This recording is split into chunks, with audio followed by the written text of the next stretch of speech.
নারী কমিশনটাকে বাস্তবায়ন করবে, আর এটা অন্তত আমরা মেনে নিতে পারি না। তো আমার কথা হচ্ছে যে তারা ইসলামের মূল্যবোধকে আঘাত করে, ইসলামকে মাইনাস করে, ইসলামকে মাটির সাথে দাবিয়ে তারা তাদের নারী কমিশনটাকে বাস্তবায়ন করবে, আর আমাদের অন্তর্বর্তীকালীন সরকার যিনি আছে তিনি সেটা অ্যাকসেপ্ট করবে, এটা অন্তত আমরা মেনে নিতে পারি না।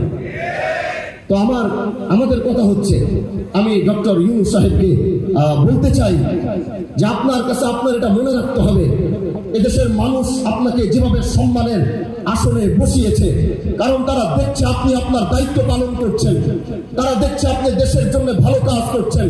কিন্তু এই নারী কমিশনের পিছনে আপনি ঘেটে দেখবেন, আমার মনে হয় এখানে ইন্ডিয়ার রয়ের হাত রয়েছে, তারা বাংলাদেশের পরিস্থিতি আবার নষ্ট করার জন্য এই পায়তারা করছে। এজন্য আপনি সেটাকে আত্মশ্রয় দিবেন না।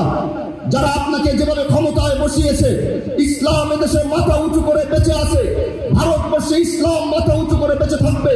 নারী কমিশনের নামে যদি কোনো ইসলামের উপর আঘাত আসবে, তারা যেভাবে আপনাকে ক্ষমতার মসনদে বসিয়েছে, এদেশের আবার আপনাদেরকে ক্ষমতার মসনদ থেকে নামাতে বিন্দু পরিমাণ চিন্তা। কারা নির্যাতিত ওলামায়ে কেরাম আমার সামনে বসা 5 আগস্ট এমনি আসে নাই, মনে রাখতে হবে। হ্যাঁ, তোমরা আন্দোলন করেছো, রাস্তায় মেনেছি, বিএনপি আন্দোলন করেছে মেনেছি, জামাত আন্দোলন করেছে মেনেছি, ছাত্ররা আন্দোলন করেছে মেনেছি, কিন্তু আমরা মুসলমান, আমাদের এক ভরসা আল্লাহর দিকে। কারা নির্যাতিত ওলামায়ে কেরাম যেদিন এই দেশে হাতের ভিতরে ডান্ডা বেরি ঢুকিয়ে তাদেরকে ঢুকানো হয়েছিল, যাও সেই কারাগারগুলো দেখো। সেই কারাগারগুলো দেখলে যেই রুমগুলোতে তারা থেকেছে, সেই রুমগুলোর মাটিগুলোতে জিজ্ঞাসা করো, তাদের কত চোখের পানি সেখানে পড়েছে। 5